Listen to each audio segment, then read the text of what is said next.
నమస్తే రమగారు. నమస్తే జయ. రమగారు, మనము కార్తీక మాసం సందర్భంగా ద్వాదశ జ్యోతిర్లింగాల గురించి మాట్లాడుకుంటున్నాం. ఒక్కో జ్యోతిర్లింగం, ఆ స్థల పురాణం, ఆలయ పురాణం మొత్తం చెప్పుకుంటూ ఉన్నాం కదా. ఇప్పుడు ఏం చెప్పబోతున్నారు? పరళ్యాం వైద్యనాథంచ అని చెప్తారు. ఈ పరళ్యాంలో ప్రజ్వల్యాం వైద్యనాథంచ అని చెప్పే పాఠభేదాలు కూడా కనపడతాయి. ఈ వైద్యనాథ జ్యోతిర్లింగం సాధారణంగా మనం చెప్పుకునేది ఈ పరళి అంటే ఏమో మహారాష్ట్రలో ఉంది. పర్లి బీడ్ జిల్లాలో క్లియర్గా మనకు మహారాష్ట్రలో ఉంది కనపడుతుంది. ఈ ప్రజ్వల్యాం వైద్యనాథుడు అనేది చితాభూమౌ వైద్యనాథంచ అనే పాఠభేదం కూడా కనపడుతుంది. ఈ వైద్యనాథుడు జార్ఖండ్లో ఉన్నాడని కొంతమంది వాదన. జార్ఖండ్ అయినా వెళ్ళొచ్చు, పర్లి అయినా వెళ్ళొచ్చు. చిన్నప్పటి నుంచి చూసిన స్తోత్రంలో మాత్రం పర్లి వైద్యనాథుడే మనకు తెలుసు. మహారాష్ట్రలో 3-4 జ్యోతిర్లింగాలు ఉన్నాయి. వాట్లల్లో ఈ పర్లి వైద్యనాథుడు ప్రత్యేకమైన వాడు. మేము లాస్ట్ ఇయర్ వెళ్ళాం కదా, అప్పుడు చాలా దేవాలయాలు చూసాం మహారాష్ట్రలో. పాండురంగడిని కూడా చూసొచ్చాం. ఆ లైన్లో నేను పర్లి వైద్యనాథుడిని కూడా చూసాను. ఈ వైద్యనాథుడి కథ కొంత చిత్రంగా ఆశ్చర్యకరంగా కనపడుతుంది. రావణాసురుడి కథ కనెక్ట్ అయి ఉంటుందన్నమాట. ఎలా మనం గోకర్ణ క్షేత్రానికి ఆత్మలింగం కథ ఎట్లా చెప్పుకుంటాం, ఈ పర్లికి కూడా అలాంటి గాథే చెప్పబడుతుంది. పూర్వం ఈ శివభక్తుడైనటువంటి రావణాసురుడు అనేక విధాలుగా పరమేశ్వరుణ్ణి ప్రార్థించాడు. చాలా ప్రార్థన. ఏమిటి, నేను భక్తుణ్ణి, నేను లంకలో ఉన్నాను, నా దైవం ఈయన ప్రత్యక్ష దైవంగా ఉండవలసిన వాడు కైలాసంలో ఉన్నాడు, నా దగ్గరే ఉండాలి పరమేశ్వరుడని కోరుకున్నాడు. కోరుకుని ఆయన చాలా తపస్సు చేశాడు. పరమేశ్వరుడు ప్రత్యక్షం కాలేదట. రాకపోతే ఇతను ఏం చేశాడు, హోమం గుండాన్ని ఏర్పరచుకుని ఒక్కొక్క తల నరికి వేశాడట. దాంట్లో తలల్ని ఆహుతి చేశాడు. తన తలల్ని సమర్పించాడు హోమంలో. 9 తలలు సమర్పించేశాడు. 10వ తల సమర్పించబోయేసరికి పరమేశ్వరుడు ప్రత్యక్షమయ్యాడు. ఈ తెగినెత్తురోడుతున్న అతని శిరస్సులని వైద్యం చేసి నయం చేశాడు. ఆయన ముట్టుకుని అతనికి పరమేశ్వరుడు ప్రత్యక్షమై ఆయన సంతోషపెట్టాడు.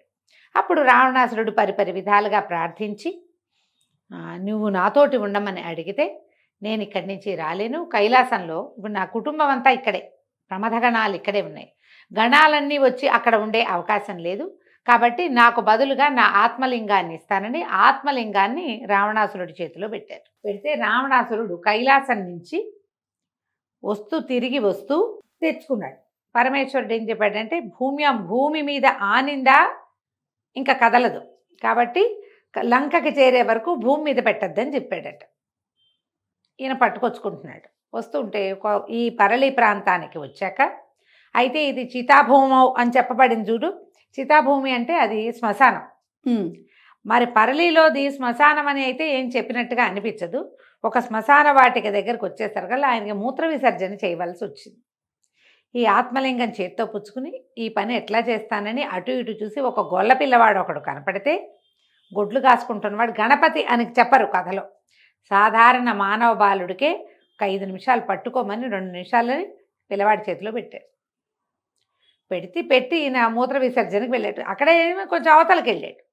ఈ పిల్లాడు పట్టుకుంటే ముందు ఇంతే ఉంది ఆత్మలింగం, తర్వాత బరువు ఎక్కిపోయి సైజు పెరిగిపోయిందట. పిల్లాడు మొయ్యలేక కింద పెట్టేశాడు. బయటికి వచ్చిన యువతలకు వచ్చిన రావణాసురుడు చూస్తే భూమిలో ఉంది ఈ శివలింగం, ఆత్మలింగం. ఆయన ఎంత ప్రయత్నం చేసినా కదల్లా. 10 తలలకి 10 రోళ్ళు, 20 చేతులు ఉండొచ్చు కదా ఆయనకి. అంతేగా, 20 చేతులతోటి పెకలించినా సరే పాతాళానికి వెళ్ళిపోయింది, కానీ దాని మూలం, ఆ ఆత్మలింగానికి మూలం బయటికి మాత్రం రాలేదు. పరమ దుఃఖంతో రావణాసురుడు వెళ్ళిపోయాడు. పరమేశ్వరుడి యొక్క ఆత్మలింగమే ఈ వైద్యనాథంలో వైద్యనాథుడుగా ఉన్నదని, అయితే బ్రహ్మాది దేవతలందరూ వచ్చి ఆయన్ని సేవించుకుని, ఆత్మలింగం కదా పరమేశ్వరుడి సేవించి, నువ్వు ఇట్లా చితాభూమి అంటే ఈ శ్మశాన వాటికేందు వెలిసి ఉన్నావు, మానవులకి వాళ్ళకి వైద్యుడిగా పరిణమించి నువ్వు ఆ మానవుల్ని కాచవలసింది, నీ దగ్గరకు వచ్చిన వాళ్ళకి వైద్యుడిగా పరిణమించి నువ్వు చూసుకోవాల్సిందని ప్రార్థించారు. ఈయన ఇంతకుముందు ఏం చేశాడు, రావణాసురుడి మెడలు నరికినప్పుడు మెడకి వైద్యం చేశాడు కదా, అట్లా ఈయన వైద్యనాథుడు అయ్యాడని చెప్తారు. జార్ఖండ్లో బాబా వైద్యనాథుడు అని ఉంటుంది.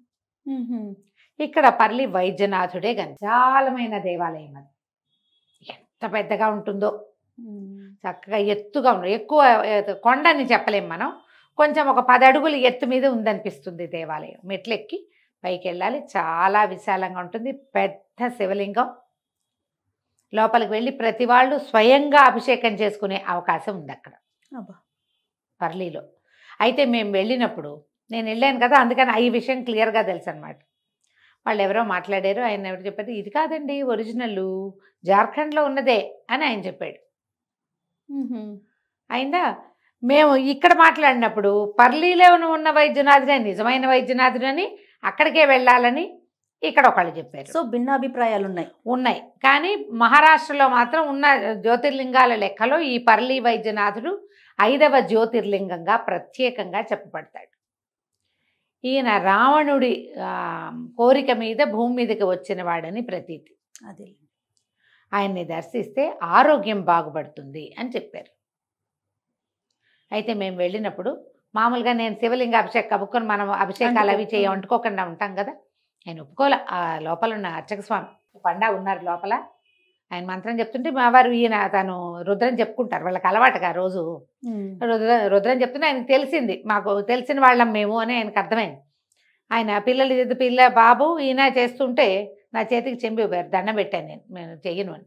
ఆయన ఒప్పుకోలే. కాదు కాదు బాబు ఇవ్వు, మీ అమ్మగారి చేతికి ఇవ్వు చెంబు అని ఆ నీళ్ళని పోయించాడు ఆయన నా చేత.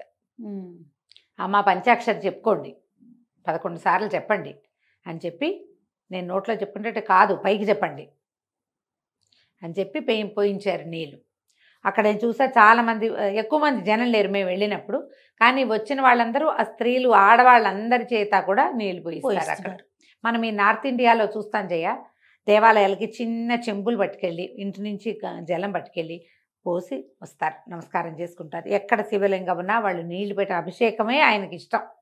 అది నువ్వు పోసావా నేను పోసావా ఏ లెక్కలేదు. మనకి ఏంటంటే ప్రతిష్ఠ చేయబడిన దేవాలయాల్లో స్త్రీలు ముట్టుకోకూడదనేది ఒక నియమం ఉంది. అందులో లోపలికి వెళ్ళకూడదు. మనకి కొన్ని శివాలయాలు, కొన్ని ఆలయాల్లో, ఎక్కడ మనకి శ్రీశైలంలో స్పర్శ ఉంది, అక్కడ ఆజ్ఞ ఇవ్వబడింది ఇక్కడ మీరు ముట్టుకోండి అని.